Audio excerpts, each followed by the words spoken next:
Bodo latest update बयखौबो बरायबाय। दिनैनि रादाबखौ फरायदों आं प्रमोद खाख्लारि।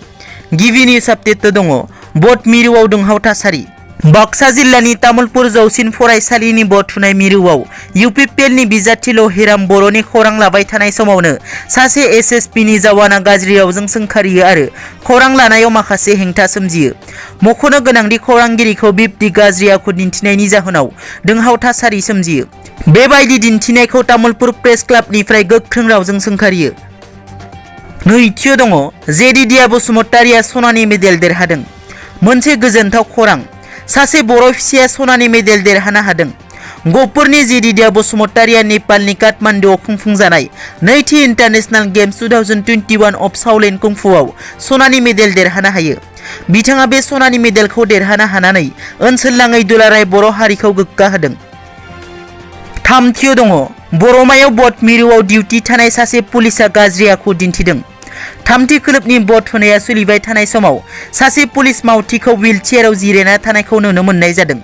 बाक्सा जिल्लानि सिङाव थानाय 62 नं बर'मा बिधानसभा बियाबनि 94 नं सनसालि गुदि फरायसालिनि बट मिरुआव डिउटियाव थानाय पुलिसआ बेंगुराफोरनि खाबुनि थाखाय दोननाय व्हीलचेयाराव जिरायदों। भटा रायजो राजा आरो सांग्रां नोगोरारिफोरा बिथांखौ खावलायसेयावबो उल्थायै गाज्रि आखु दिन्थिनायनि अजद होदों।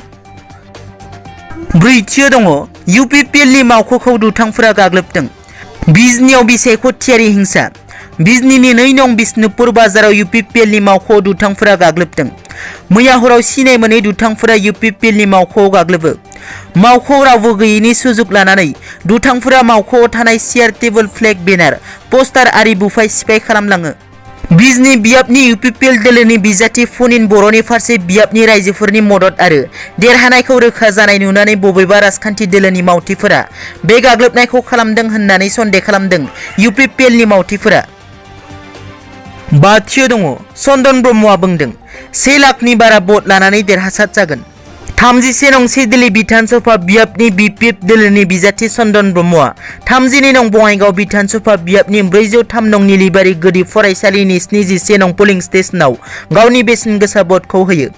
भट होनायनि उनाव चन्दन ब्रह्मआ गावखौ 1 लाखनिबो बारा भट लानानै देरहासार जागोन होनना बुङो आरो बिटिआरनि मोन 12 बियाबाव बिपिएफआ मोन 12आवबो देरहासार जागोन होनना खौरांगिरिनि सिगाङाव बुंथियो। दिनैनि रादाबा एसेनोसै। नोंथांमोना जुदि आंनि चेनेलखौ दासिमबो साबस्क्राइब खालामाखै, अन्नानै साबस्क्राइब खालाम। गोजोन्थों।